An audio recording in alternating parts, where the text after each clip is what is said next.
Jenius medis. Jika sahabat menyukai cerita ini jangan lupa like, komen dan share. Terima kasih. Bab 411-415. Tuan Muda, apakah Anda ingin melanjutkan pemeriksaan? Pengawal itu bertanya lagi. Seorang Baiyun melambaikan tangannya, tidak. Karena dia hanyalah anak laki-laki biasa, tidak ada gunanya terus menyelidikinya. Saya tidak punya waktu untuk menyia-nyiakan pikiran saya pada orang yang vulgar. Situasi di sana. Pengawal itu memikirkannya dan melaporkan, jika Anda kembali ke Tuan Muda, keluarga Luo tahu bahwa Tuan Muda akan datang. Mereka sudah menyiapkan makan malam keluarga untuk membersihkan debu bagi Tuan Muda. Makan malam keluarga. Saya khawatir ini perjamuan Hongmen, bukan? Sepertinya pria itu takut padaku. An Baiyun memiliki senyuman penuh makna di bibirnya. Tuan Muda, ini benar-benar perjamuan besar. Menurut penyelidikan saya, Luo Bao sedang mencari prajurit di kota dan berencana menghentikan Tuan Muda di perjamuan itu. Sesuatu kepada bayi laki-lakinya, senyum Baiyun perlahan melebar, siapakah mereka yang diundang? Saat ini, kami telah menemukan dua orang, satu adalah Yunyang, yang lain adalah Goldman Sachs. Kekuatan mereka juga telah diselidiki. Mereka semua biksu dalam masa pelatihan Qi. Tuan Muda dapat menghancurkan mereka dengan satu jari. Pengawal itu menunjukkan rasa jijik yang kuat di wajahnya. Tampaknya tidak ada orang besar di tempat kecil ini, dan mereka tidak bisa memiliki harapan yang terlalu tinggi, cibiran Baiyun. Tuan Muda, beberapa hari yang lalu, datang berita dari klan bahwa sekelompok kekuatan sepertinya sedang menyelidiki kita. Gerbang Kijue. Tepat. Pengawal itu tampak serius dan berkata dengan suara yang dalam, 7 orang Jue ini adalah organisasi pembunuh terkenal di bidang budidaya, dan mereka pandai dalam penyelidikan intelijen. Saya khawatir ketujuh klan Jue akan menemukan petunjuk tentang apa yang mereka lakukan. Pada tahun-tahun itu, seorang Baiyun mengerutkan kening, dan bayangan samar muncul di antara alisnya, 7 pria tak tertandingi itu benar-benar memiliki beberapa keterampilan, tapi menurutku mereka tidak bisa mengetahuinya. Pengawal itu ragu-ragu, tapi Tuan Muda, saya telah mengetahui bahwa kali ini putra dari orang itulah yang mempercayakan Qi Juemen untuk menyelidikinya. Kuang. Seorang Baiyun mencibir dan berkata, anak laki-laki itu hanyalah manusia biasa, bahkan bukan seorang pejuang. Bahkan jika dia tahu bahwa orang tuanya dibunuh olehku, bagaimana? Bukan giliranku jika ada bocah liar yang menanyaiku. Jika aku membunuh seseorang, aku akan membunuh mereka. Mereka hanya dua dalit. Faktanya, dia tidak menganggap serius Kuang Ziming dan Qi Juemen. Dalam 20 tahun terakhir, Kuang Ziming dan Qi Juemen telah tumbuh secara diam-diam, yang jauh di luar imajinasi orang biasa. Beritahu orang-orang di klan untuk berhati-hati. Sebelum semua anggota klan kembali, sebisa mungkin jaga sikap rendah hati, agar tidak mengganggu rencana keluarga. Sedangkan bagi mereka yang menghalangi, aku akan mengurusnya. Ya, Tuan Muda. Keluarga Luo malam ini sangat meriah. Sebagian besar anggota keluarga berkumpul di sini, termasuk beberapa anggota penting keluarga. Selain itu, ada 2 ahli seni bela diri yang luar biasa. Tuan Yun, Tuan Gao, silakan masuk ke dalam. Cepatlah masuk, mohon Luo Bao dengan sangat hangat dan penuh hormat disajikan kepada mereka. Kamu baik sekali, Rodong. Goldman melambai. Yunyang juga berkata sambil tersenyum, Luo Dong sopan. Kami semua menerima undangan Luo Dong. Sikap normal Luo Dong baik. Merupakan kehormatan bagi saya bahwa 2 tuan bisa datang ke sini. Luo Bao penuh hormat, tetapi tidak berani bertanya besar. Meskipun dia adalah pemilik keluarga Luo dan ketua perusahaan Furun, statusnya benar-benar tidak dapat dicapai di mata orang biasa. Namun di mata para pejuang yang kuat, tidak ada apa-apa. Dia masih memiliki posisi yang jelas. Ayo. Siapkan tempat duduk untuk kedua tuan itu. Mereka diberitahu bahwa kedua tuan itu adalah tamu penting yang sangat diperhatikan Luo Bao. Tidak ada yang berani mengabaikannya. Setelah duduk, Goldman Sachs berkata sambil tersenyum, Tuan Luo, saya tidak tahu kapan jamuan makan ini akan dimulai. Di permukaan, pertanyaan ini menanyakan tentang waktu dimulainya perjamuan keluarga, tetapi Luo Bao memahami suaranya dan menjawab sambil tersenyum, orang yang mengadakan festival dengan Xiao Feng akan tiba dalam beberapa perempat jam. Bisnis, kami harus meminta Anda berbuat lebih banyak untuk memastikan keselamatan Xiao Feng. Oh, tentu saja. Karena kami telah dipercaya oleh Tuan Luo Dong, kami secara alami akan menjamin keselamatan Hao Luo Sao. Yunyang punya wajah percaya diri. Meskipun dia tidak tahu siapa Baiyun, menurut informasi yang diberikan oleh keluarga Luo, ketika An Baiyun dan Luo Feng bersama, mereka hanyalah anak laki-laki biasa. Beberapa tahun kemudian, tidak peduli seberapa kuat Baiyun, dia hanya bisa memasuki periode latihan Qi paling banyak, dan dia tidak bisa menjadi kuat. Karena ini adalah masa pelatihan Qi, Yunyang yakin pihak lain tidak akan menjadi lawannya. Saya lega mendengarnya dari Tuan Yun. Luo Bao tertawa dan melambai pada Luo Feng tidak jauh dari situ, Xiao Feng, apa yang kamu lakukan berdiri di sana? Segera kemari Luo Feng, yang sedang melihat ke pintu, mengerutkan kening dan meletakkan jari kakinya. Dia bergumam dalam hatinya, kenapa kamu belum datang? Apakah kamu kembali? Xiao Feng. Robo meninggikan suaranya. Oh, ini aku. Luo Feng dengan cepat berbalik dan berjalan ke beberapa orang. Ayah, ada apa? Apa yang kamu lihat? Berbicara denganmu, dengan linglung, Luo Bao menunjukkan ketidakpuasannya. Saya akan segera bertemu dengan kedua tuan itu. Oh, Luo Feng bergegas ke Yunyang dan Goldman Sachs, dan berkata, halo, dua tuan. Sama-sama, Luo. Ya, Luo Sao, jangan terlalu sopan. Kami hanya diundang oleh Luo Dong. Mereka tidak berani membuat pertunjukan. Meskipun mereka benar-benar ahli bela diri, keluarga Luo adalah salah satu dari 4 keluarga besar di kota Lusu, jadi kita harus memberi mereka muka. Anak-anak tidak mengerti, biarkan kedua tuan itu tertawa, kata Luo Bao sambil tersenyum. Jika Luo Dong tidak ada di sana, Yunyang menggelengkan kepalanya dan topik pun berubah. Ngomong-ngomong, Luo Dong, ada sesuatu yang aku tidak tahu harus bertanya atau tidak. Tuan Yun, jangan sopan, katamu. Dikatakan bahwa Nan Baiyun ada di sini untuk mengambil nyawa Luo Sao. Dan kenapa aku belum pernah mendengar tentang orang ini sebelumnya? Yunyang selalu sangat penasaran. Nan Baiyun tidak dikenal beberapa tahun yang lalu dan tidak banyak muncul. Masuk akal untuk mengatakan bahwa peran sekecil itu tidak boleh ada hubungannya dengan keluarga Luo. Meskipun An Baiyun dulunya adalah teman Luo Feng, sebagai tuan muda dari sebuah keluarga besar, teman Luo Feng seharusnya bukan siapa-siapa.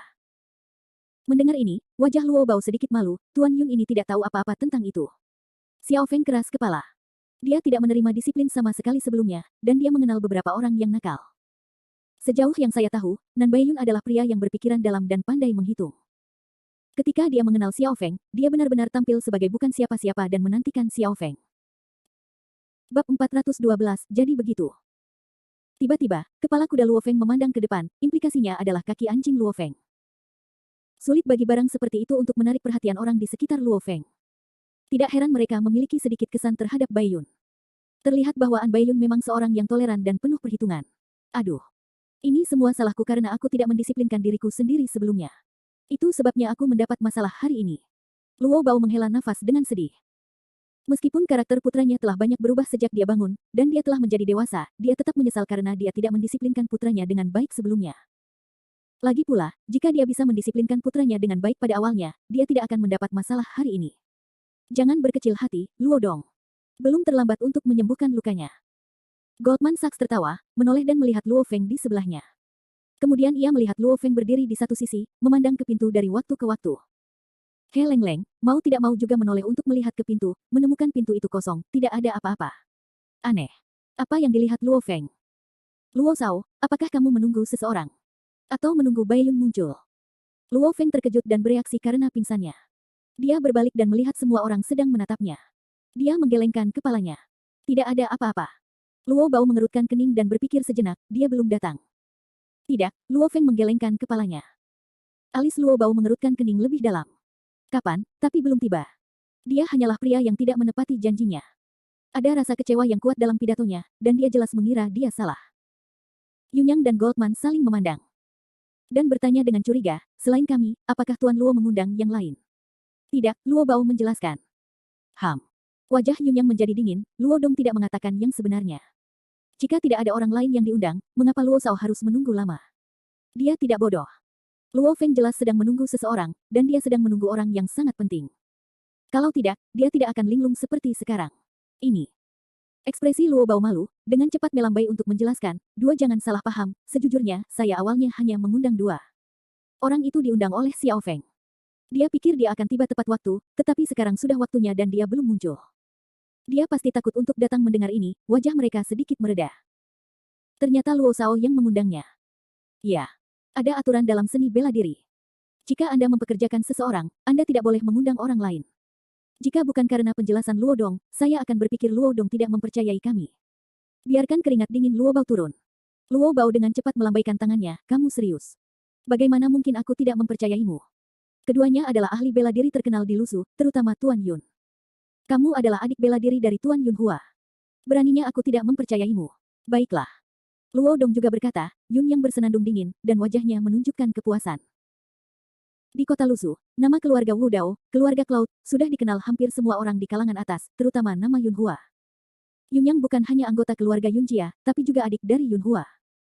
Tentu saja dalam pencak silat mereka sama-sama memuja seorang master, jadi mereka juga bersaudara. Ini adalah kebanggaan Yun Yang terhadap ibu kotanya, tetapi dia juga berani menerima undangan Luo Bao. Wow! Saat itu, terdengar suara keras di luar rumah, diikuti beberapa langkah kaki yang tergesa-gesa. Luo Feng, yang berada dalam kondisi tidak bersemangat dan hampir tertidur, tiba-tiba bangkit dan bergegas maju mundur. Ketika dia melihat pengunjung itu, dia berseru, "Li Shao, akhirnya kamu sampai di sini." Jericho Li memandangnya, "Aku tidak terlambat, kan?" "Tidak, tentu saja tidak. Cepat masuk, kami menunggumu." Luo Feng dengan antusias memimpin orang-orang masuk. "Tunggu aku." Mata Jericho Li bersinar dengan sedikit kegembiraan. Dia berjalan ke dalam rumah dalam diam. Ketika dia datang ke ruang tamu, dia melihat Luo Bao dan yang lainnya. Matanya menyapu Yunyang dan Goldman Sachs, dan akhirnya tertuju pada Luo Bao, Luo Dong. "Dokter kecil, akhirnya kamu sampai di sini. Duduk. Aku sudah lama menunggumu." Luo Bao menunjukkan senyuman hangat. Dia mengira Jericho Li tidak akan datang. Sekarang dia ada di sini, dia masih membutuhkan wajah dan etika dasar. Jericho Li dengan santai menemukan kursi untuk duduk di sudut. Dia tidak bodoh. Sebagai begitu dia memasuki ruangan, dia merasakan dua mata berputar di sekelilingnya. Tapi dia tidak menganggapnya serius sama sekali. Dia datang ke sini hanya untuk mencari tahu keseluruhan cerita. Sedangkan untuk orang lain, dia tidak menganggapnya serius sama sekali. Semuanya. Yunyang dan Goldman Sachs memandang Jericho Li bolak-balik. Ketika mereka melihat bahwa anak laki-laki itu masih sangat muda, dan dia tampak seperti orang bodoh, mereka tidak bisa menahan cemberut, mencoba melihat kedalaman pria itu. Hanya saja mereka hanya berpikir orang ini adalah orang biasa. "Rodong, apakah kamu yakin ini pantas?" kata Goldman. Luo Bao tertegun. "Tuan Gao maksudnya?" "Ya." Karena Luo Dong mengetahui identitas Tuan Yun dan aku, dia seharusnya tahu bahwa ketika Bai Yun datang, tempat ini akan menjadi sangat berbahaya. Itu hanya akan meningkatkan risiko bagi orang-orang yang tidak relevan untuk tinggal di sini. Mereka bahkan mungkin kehilangan nyawa. Jika Luo Bao memikirkannya, dia akan melihat Jericho Li tidak jauh dari situ. Dari sudut pandang ini, Goldman Sachs memang benar. Seni bela diri memiliki kekuatan yang jauh melebihi orang biasa. Nan Baiyun juga seorang ahli bela diri. Begitu dia datang untuk membalas dendam, konflik antara kedua belah pihak akan meningkat, dan akan terjadi perkelahian besar. Pada saat itu, tempat ini akan menjadi lokasi pertempuran, dan akan sangat berbahaya bagi orang biasa untuk tinggal di sini. Dalam kesan Luo Bao, Jericho Li hanyalah seorang dokter dengan keterampilan medis yang luar biasa. Faktanya, dia masih tidak mengerti mengapa Luo Feng harus meminta Jericho Li untuk datang. Gao Dasi serius. Dia. Goldman Sachs langsung menyela. Tidak ada yang serius. Luo Dong sebaiknya mempertimbangkannya dengan jelas. Seni bela diri bukanlah orang biasa. Karena Baiyun juga seni bela diri, sangat mustahil untuk menghentikannya dengan pengawalmu. Pada akhirnya, hanya Tuan Yun dan aku yang bisa menghentikannya. Jika dia datang sendiri, tidak apa-apa. Jika dia membawa prajurit lain, konsekuensinya tidak terbayangkan. Kematian saja mengundang anak seperti itu. Ini. Luo Bao berada dalam dilema. Luo Feng di satu sisi dengan cepat berkata, "Ayah, jangan khawatir, nama keluarga itu An, jangan takut sama sekali." Li Shao juga seorang pejuang. Apakah dia juga seorang pejuang? Lelucon seolah-olah mereka telah mendengar lelucon terbesar di dunia, mereka tidak dapat menahan tawa dan berkata, bagaimana orang ini bisa menjadi seorang pejuang? Dia tahu apa itu Qi yang sebenarnya. Tahukah Anda apa itu topan dantian? Takut dia tidak tahu apa-apa. Setelah beberapa kali latihan, dia mengira dia adalah master yang tiada taranya. Bodoh. Bab 413. Pada saat ini, Jericho Li, yang belum membuka mulutnya, akhirnya berkata, saya datang hanya karena tuan saya meminta saya untuk datang. Saya akan membantu menyelesaikan masalah keluarga Luo. Sedangkan untuk seni bela diri, Anda tidak boleh melakukannya. Perlu mengajariku, apalagi mengancamku dengan melebih-lebihkan. Kamu. Anak muda tidak tahu langit dan bumi. Goldman Sachs benar-benar kesal. Yunyang, dengan wajah dingin, mencibir, anak muda masa kini tidak tahu semakin. Tidak peduli seberapa kuatnya Anda tidak bisa mendapat tamparan dari seorang pejuang. Meskipun dia adalah adik laki-laki Yun Hua, dia tidak memberitahunya bahwa Yun Hua membantu Do Suet mengatasi masalah sebelumnya, tetapi dia dikalahkan. Jadi dia tidak mengetahui kekuatan sebenarnya dari Jericho Li. Ayah, kamu bisa percaya Li Shao. Luo Feng sangat percaya diri pada Jericho Li. Luo Bao terjerat untuk sementara waktu. Jericho Li adalah dermawan penyelamat nyawa putranya. Dia benar-benar tidak ingin Jericho Li mendapat masalah, kalau tidak, dia tidak bisa memberi Chang Xuande sebuah masalah. Penjelasannya. Tetapi putranya sangat percaya pada Jericho Li sehingga dia telah menyebutkan kekuatan Jericho Li di depannya lebih dari sekali sebelumnya, yang membuat hatinya bergoyang dari sisi ke sisi. Setelah berjuang untuk waktu yang lama, dia mengertakkan gigi, oke. Aku percaya padamu, Li Shao. Saya harap Anda tidak mengecewakan saya. Setelah mendengar jawaban ini, Goldman Sachs dan Yunyang semakin kesal, tetapi mereka hanya bisa menyerah. Bagaimanapun, mereka adalah pelanggan dan tidak dapat menolak pelanggan. Hanya dua orang yang menatap mata Jericho Li, lebih tidak menyenangkan. Dengan cara ini, mereka mengobrol selama lebih dari 10 menit. Di awal makan malam keluarga, mereka makan sambil menunggu kedatangan Baiyun. Ini sudah jam 9. Kenapa Bai Yun belum datang? Yunyang mengerutkan kening dan bergumam tidak sabar. Luo Bao berkata sambil tersenyum, mungkin aku mendapat beritanya. Saya tahu Tuan Yun dan Tuan Gao sedang menunggu di sini kali ini. Mereka mengira itu sarang harimau, jadi mereka tidak berani datang ke sini kan? Hahaha, lebih baik berhati-hati, mereka melambaikan tangan. Meskipun mereka berbicara dengan rendah hati, wajah mereka dipenuhi rasa puas diri. Sama seperti Yun Hua pada awalnya, dalam masyarakat modern ini, hanya ada sedikit pejuang. Di kota besar Lusu, jumlah prajurit yang mereka lihat kurang dari 2 tangan. Secara khusus, seni bela diri memiliki kekuatan yang besar, yang secara alami memberi mereka psikologi Superman. Di luar rumah Luo, ada lapisan pengawal, dan semua orang telah bersiap dengan baik. Meskipun pengawal biasa tidak memiliki ancaman sama sekali terhadap para prajurit, Luo Bao masih memiliki sedikit mentalitas kebetulan. Dia berpikir bahwa taktik lautan manusia harus mampu menghentikan Bai Yun. Bahkan jika Anda tidak dapat menghentikan orang, Anda dapat menggunakan jumlah orang tersebut untuk membuat Bai Yun terluka. Idenya sangat naif, Jericho Lee telah duduk di sudut meja, seolah-olah tidak ada orang lain yang mencicipi makanannya, seolah-olah banyak hal telah terjadi, dan dia tidak ada hubungannya. Seiring berjalannya waktu, mereka menunggu setengah jam lagi. Mereka tidak sabar. Yunyang dan Goldman Sachs tiba-tiba mengubah wajah mereka di atas meja anggur. Tuan Yun, Tuan Gao, ada apa? Luo Bao memperhatikan mereka meletakkan sumpitnya dan bertanya dengan curiga. Yunyang mengerutkan kening, dia datang. Begitu suara itu turun, terdengar suara keras di luar halaman, diikuti dengan serangkaian perkelahian. Suara itu segera berhenti, dan kemudian beberapa sosok bergegas masuk ke gerbang halaman. Melihat sosok tersebut, orang-orang yang ada di rumah tersebut jelas sedikit ketakutan, terutama para pelayan pengasuh. Wajah Luo Feng bahkan lebih muram. Ketika Jericho Lee melihat ke arah pintu, dia melihat seorang pemuda tampan dengan pakaian kasual, diikuti oleh 2 pengawal yang tampak galak. Seperti yang diharapkan Yunyang dan Goldman Sachs, bukan hanya Bai Yun yang datang, tapi juga membawa pembantu. Oh, itu dia. Sepertinya aku berada di waktu yang tepat. Aku baru saja makan malam. Apa masalahnya?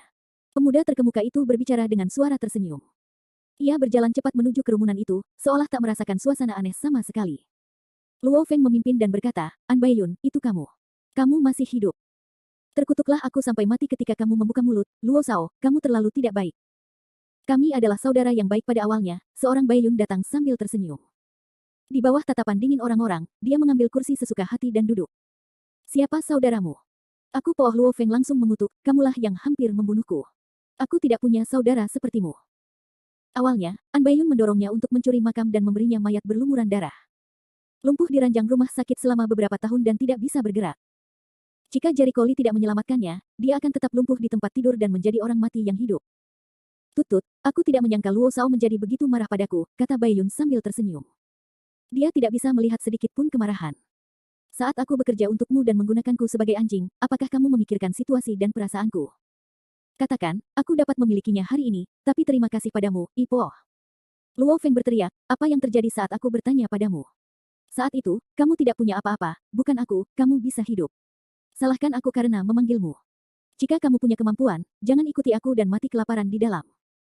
Jalan perlu disebutkan bahwa meskipun Bai Yun adalah orang yang menetap di ibu kota, statusnya tidak cemerlang, melainkan anak haram. Itu sebabnya dia diasingkan sejak kecil. Pada awalnya, An Bai Yun tidak punya uang dan sering diintimidasi oleh gangster jalanan. Luo Feng adalah seorang tuan muda yang keren pada saat itu. Dia berpikir bahwa sebagai tuan muda, dia harus memiliki beberapa anjing yang bisa melakukan apapun yang dia inginkan, jadi dia merekrut Bai Yun ke tangannya sendiri.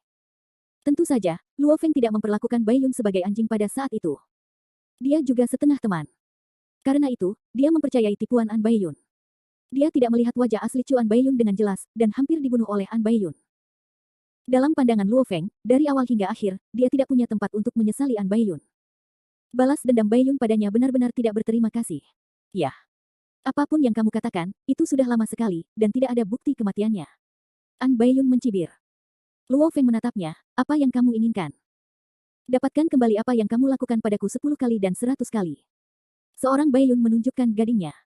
Wajah Luo Feng merosot, tinjunya mengepal dalam sekejap, kamu bermimpi. Jangan berpikir bahwa jika kamu seorang pejuang sekarang, kamu akan menjadi hebat. Aku tidak menyangka kamu mengenal prajurit itu. Sepertinya ayahmu memberitahumu hal itu. Sepertinya mayat darah itu tidak membunuhmu, malah membuatmu koma. Dalam beberapa tahun terakhir, pikiranmu jernih, tidak sebodoh sebelumnya. Bab 414 Bang. Dasar bajingan. Luo Bao mengangkat tangannya dan menamparkan meja dengan keras. Wajahnya penuh amarah. Koma Xiao Feng benar-benar disebabkan olehmu. Kamu tidak tahu bagaimana hidup atau mati. Hari ini aku tidak akan membiarkanmu kembali lagi. An Baiyun mencium ucapannya, tetapi menunjukkan ekspresi yang sangat menghina, dengan keluargamu para pengawal sampah ini. Sekalipun aku berdiri di sini dan membiarkan mereka bertarung, mereka tidak bisa membunuhku. Haha, kan? Apakah menurut Anda satu-satunya pejuang di dunia? Luo Bao menoleh untuk melihat ke arah Yunyang dan Goldman Sachs. Dua tuan, giliranmu. Kalau sudah selesai, 10 juta untuk setiap orang, dengan kedua tangan. Mereka saling memandang dan berdiskusi dengan suara rendah. Yunyang berdiri lebih dulu dan berkata, aku yang duluan. Dia berlari keluar dari meja anggur dan berdiri di depan orang banyak dengan momentum yang luar biasa. Aku, Yunjia Yunyang. Aku di sini untuk belajar darimu. Yunyang. Apakah Yunhua kakakmu? Tepat sekali. Wajah Yunyang menunjukkan rasa bangga. Di kota Lusu, reputasi Yunhua sangat terkenal. Di sudut mulut An Baiyun, dia mencibir dan mencibir, dikatakan bahwa Yunhua menyebut dirinya orang pertama di Wudao dari kota Lusu. Dengan kungfu berkaki 3 miliknya, dia pantas menjadi yang pertama. Saya bisa menghancurkannya dengan satu jari. Karena kamu sedang terburu-buru untuk mati, aku akan membantumu. Mati. Ini langsung membuat marah Yunyang.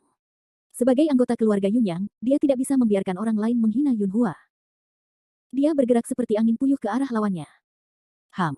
Penghinaan dari mulut Baiyun tiba-tiba membesar, dan sosoknya tiba-tiba menghilang di tempat yang sama. Dua sosok, seperti angin, terjalin di aula ruangan. Detik berikutnya, sesosok tubuh terbang mundur dan menabrak dinding tidak jauh dari sana dengan garis lurus. Dong. Suara yang tumpul bagaikan guntur yang menggelinding, yang membuat hati semua orang yang hadir terlonjak liar seperti terkena palu. Tuan Awan. Ketika mereka melihat orang-orang tergeletak di tanah dengan jelas, mereka terkejut. Yunyang terjatuh ke tanah. Mulutnya terus meludahkan darah, badannya berantakan, berlumuran darah, ambruk ke tanah, sepertinya dia tidak bisa bangun. Pemandangan yang begitu mengejutkan sangat sulit diterima oleh orang-orang. Mereka tidak melihat itu jelas. Bagaimana orang bisa terjatuh? Saya sudah mengatakan itu sejak lama. Beraninya kamu datang dan mati. Seorang Baiyun mencibir dan menjilat bibirnya. Dia tampak seperti binatang yang haus darah. Giliranmu. Begitu dia melihatnya, Goldman Sachs menjadi pucat dan entah bagaimana merasakan hawa dingin di punggungnya. Dia tidak bisa menahan rasa dingin di hatinya. Kekuatan Yunyang setara dengan dirinya. Mereka semua sedang menjalani pelatihan Qi. Kekuatan seperti ini ditinggalkan oleh Baiyun. Brengsek. Dia benar-benar meremehkan kekuatan Baiyun. Tuan Gao, tolong lakukan. Melihat Yunyang kalah, Luo Bao hanya bisa mempertaruhkan harapannya pada Goldman Sachs. Di jantung Goldman Sachs, intuisi Alexander mati rasa, tetapi saat ini, dia tidak punya jalan keluar, jadi dia harus tetap teguh. Dia menarik napas dalam-dalam, bangkit, melangkah maju di bawah tatapan orang-orang, mengatupkan tangannya dan berkata, saya Goldman Sachs, dari siapa Anda akan belajar? Dari siapa aku belajar? Kamu berhak mengetahuinya. Jangan terlalu bertele-tele. Ayo kita mati secepatnya. Seorang Baiyun berteriak tidak sabar. Kamu. Sombong sekali Goldman Sachs langsung marah. Sikap arogan pihak lain membuatnya sangat kesal. Terutama di kota Lusu, dia sudah terbiasa dengan rasa hormat dan pujian orang lain. Diejek seperti ini membuatnya sangat marah. Bang-bang. Tinju bertabrakan, angin menderu, dan mereka bertarung sengit di lapangan. Kecepatan mereka sangat cepat sehingga semua orang hanya bisa melihat bayangan gelap, sungguh menakjubkan. Sangat cepat. Apakah itu kekuatan seorang pejuang? Keringat dingin di dahi Luo Bao mau tidak mau turun, dan dia merasa pandangan dunianya telah terbalik. Luo Feng mengepalkan tinjunya, dan wajahnya penuh amarah dan kebencian. Aku sudah beberapa tahun tidak melihatnya. Orang ini benar-benar telah menjadi seorang pejuang dan menjadi sangat kuat. Bagi dia yang dulunya adalah saudara dari An Baiyun, cukup sulit baginya untuk menerima kekuatan dahsyat yang ditunjukkan oleh seorang Baiyun. Tuan Gao, kamu harus menang. Luo Bao terus berdoa jika Goldman kalah, tidak ada yang bisa menghentikan Baiyun. Sudah waktunya Luo Feng mati. Bang. Saat ini, dua sosok yang sedang bertarung sengit di lapangan tiba-tiba terpisah. Yang ada hanya suara nyaring dan membosankan. Sesosok tubuh seperti layang-layang patah, menggambar busur berdarah di udara dan menghempaskannya ke tanah. Seluruh penonton terdiam, melihat sosok yang kalah itu, mereka sangat terkejut. Kupikir kamu bisa menjadi sedikit lebih baik dari dia, dan ternyata kamu hanya memiliki kekuatan sebesar itu, kata An Baiyun, yang perlahan menarik kembali tangannya dan berdiri di tempat yang sama dengan bebas, tanpa ada tanda-tanda rasa malu. Di sisi lain, Goldman Sachs di lapangan sedang kacau. Pakaiannya berlumuran darah, sesak napas, dan wajahnya pucat. Kamulah yang membangun fondasinya. Bagaimana mungkin? Dia tidak percaya bahwa An Baiyun masih begitu muda sehingga dia lebih kuat dari praktisi Qiwu. Kamu berada di tempat kecil ini. Bagaimana kamu bisa membayangkan informasi dalam dan kekuatan rumahku? Seorang Baiyun terlihat dingin dan bangga. Apakah mereka keluarga seni bela diri yang telah diwariskan selama ribuan tahun? Ini, wajah Goldman menjadi pucat. Dalam kesannya, keluarga bela diri yang dapat diwariskan selama ribuan tahun semuanya adalah keluarga kuat dengan landasan yang kuat. Merupakan hal yang normal untuk memiliki semua jenis anak muda jenius. Kali ini, dia menendang pelat besi. Pada saat ini, Luo Bao dan yang lainnya telah jatuh ke dalam gua es dan seluruh tubuhnya kedinginan. Mereka tidak menyangka bahwa dua prajurit yang menghabiskan banyak uang itu dikalahkan oleh Bai Yun. Melihat Bai Yun datang, wajah Luo Bao berubah drastis, dan dia berkata, berhenti. Haha, bisakah kamu memerintahkanku? An Bai Yun membalas, saya sudah mengatakan bahwa orang-orang yang Anda undang ini ada di sini untuk mati. Luo Feng mengatupkan giginya dan berteriak, bajingan. Hentikan. Luo Shao, aku sekarat, dan aku tidak tahu apa yang terjadi. An Bai Yun mencibir, kamu. Jangan bicara omong kosong. Kapan kamu dulu memperlakukanku seperti anjing, tahukah kamu betapa aku sangat menderita? Hehe, bagaimana mungkin tuan muda sepertimu, yang superior dan manja sejak kecil, merasakan suasana hati seperti ini? An Bai Yun berkata sambil mendekat. Hentikan. Luo Bao bergegas dan berdiri di depan An Bai Yun. Jika kamu ingin memindahkan anakku, injak tubuh Laozi dulu. Petik 2. Apakah kamu pikir aku tidak berani? An Bai Yun mengangkat kakinya dan menendangnya ke arah An Bai Yun. Sudut mulutnya. Bang. Luo Bao menjerit, menutupi perutnya dan jatuh ke tanah. Dia sudah tua, dan tidak mudah baginya untuk menderita. Rasa sakit membuatnya berguling-guling di tanah, dan wajahnya pucat. Pucat dan dingin. Ayah. Ayah, apa kabarmu? Apakah kamu baik-baik saja? Luo Feng bergegas membantu pria itu berdiri, memelototi An Bai Yun, mengertakkan gigi dan berkata, An Bai Yun sialan, apa yang kamu inginkan? Ketika Anda mengikuti saya, bukankah Anda hanya ingin merencanakan properti keluarga saya? Anda dapat melakukan apa saja demi uang. Bab 415. Luo Bao menarik napas dan sedikit menggigil. Aku bisa memberimu setengah dari industri perusahaan Furun, selama kamu melepaskan Xiao Feng. Hahaha. Seorang Bai Yun tertawa terbahak-bahak, apakah menurutmu aku masih bisa melihat properti perusahaanmu sekarang? Konyol. Sepertinya kamu tidak tahu apa-apa tentang menetap. Propertimu tidak ada artinya untuk ditinggali. Bunuh aku. Jangan lupa, ketika kamu diintimidasi dan dipukuli sampai mati oleh gangster, aku menyelamatkanmu. Luo Feng mengertakkan giginya. Persetan denganmu. Seorang Bai Yun melotot dengan marah, dan tubuhnya mengeluarkan gas pembunuh yang mengerikan. Hari ini, saya harus mendapatkan kembali penghinaan yang Anda berikan kepada saya 10 kali dan 100 kali. Dengan itu, dia mengangkat kakinya dan siap untuk menginjak wajah Luo Feng. Dia menanggung penghinaan dan hidup di bawah Luo Feng. Setiap kali dia memikirkan Luo Feng, dia akan memikirkan wajah yang membuatnya sangat benci. Dia akan menginjak-injak wajah ini di bawah kakinya. Hentikan, Luo Bao berteriak dengan getir. Hati Luo Feng menarik-tarik dingin, karena ketakutan, naluri fisik membiarkannya segera menutup matanya, dia tahu bahwa hari ini mungkin adalah akhir hidupnya. Berbaring di tanah, Yunyang dan Goldman Sachs tidak bisa menahan diri untuk tidak menghela nafas, kali ini, sulit untuk menyelamatkan makhluk abadi. Semuanya sudah berakhir. Melihat Luo Bao dan putranya, yang dulunya berkuasa di kota Lusu, mereka terpuruk. Tanah seperti anjing mati, orang merasakan kesedihan yang tak ada habisnya di hati mereka. Luo Feng menutup matanya. Dia sangat putus asa di dalam hatinya. Menunggunya mungkin adalah kematian. Ia bahkan memiliki firasat di dalam hatinya bahwa detik berikutnya tubuhnya akan dilanda badai kesakitan. Dia telah membuat rencana untuk mati, tapi dia tidak rela mati. Dia akhirnya berubah pikiran dan menjadi manusia baru. Sebelum dia sempat menunjukkan rasa hormat kepada Luo Bao, dia akan mati di sini. Bahkan karena kesalahannya sendiri, dia akan terlibat dalam kematian Luo Bao. Dia tidak berbakti. Ayah, anakku tidak berbakti. Maaf. Kabut keputusasaan menelannya dalam sekejap. Namun, setelah menunggu beberapa detik, ia menemukan bahwa serangan rasa sakit parah yang diharapkan tidak terjadi. Telinga bahkan terdengar suara yang polos seperti air. Kamu ingin membunuhnya, pernahkah kamu bertanya padaku apa maksudku? Ini setara dengan suara alam yang langsung menyulut api harapan di hati Luo Feng. Dia tiba-tiba membuka matanya dan melihat Jericho Lee tidak tahu kapan dia berdiri di sampingnya, dan satu tangan menekan tangan An Bai Yun. Siapa kamu? Seorang Bai Yun terlihat sangat kedinginan dan menatap pemuda di depannya. Begitu dia sampai di aula tadi, dia memperhatikan Jericho Lee. Tapi wajah Jericho Lee sangat segar. Dia tidak mengenalnya sama sekali, jadi dia tidak menganggapnya serius. Perhatiannya tertuju pada Luo Feng. Semua orang tercengang. Melihat keganasan dan kekuatan dahsyat seorang Bai Yun, Jericho Lee malah berani melawan. Itu adalah bunuh diri. Kamu tidak peduli siapa aku. Jika kamu ingin membunuhnya, kamu harus melewatiku dulu. Jericho Lee, dengan pandangan ringan, tiba-tiba melepaskan tangannya. Muncul. Seorang Bai Yun melepaskan diri dari belenggu dan kembali dengan cepat. Dia menatap Jericho Lee, hatinya dalam keadaan cemas. Seorang pengawal di belakang datang dan mengingatkannya dengan suara rendah, Tuan Muda, dia adalah Jericho Lee. Itu dia. An Bai Yun tiba-tiba, matanya tiba-tiba menjadi dingin, nak, apakah kamu bosan hidup? Siapa yang memberimu keberanian untuk ikut campur? Jericho Lee mengacungkan dua jarinya, beri kamu dua pilihan, atau segera bawa orang-orangmu sejauh mungkin, atau aku bunuh kamu. Bunuh aku. Hahaha, ucapan ini langsung membuat Baiyun tertawa. Nak, apa kamu gila? Pembicaraan gila di sini. Luo Bao dan Luo Feng tidak bisa menahan cemberut. Bahkan Yunyang dan Goldman Sachs dikalahkan. Apa yang bisa dilakukan Jericho Lee?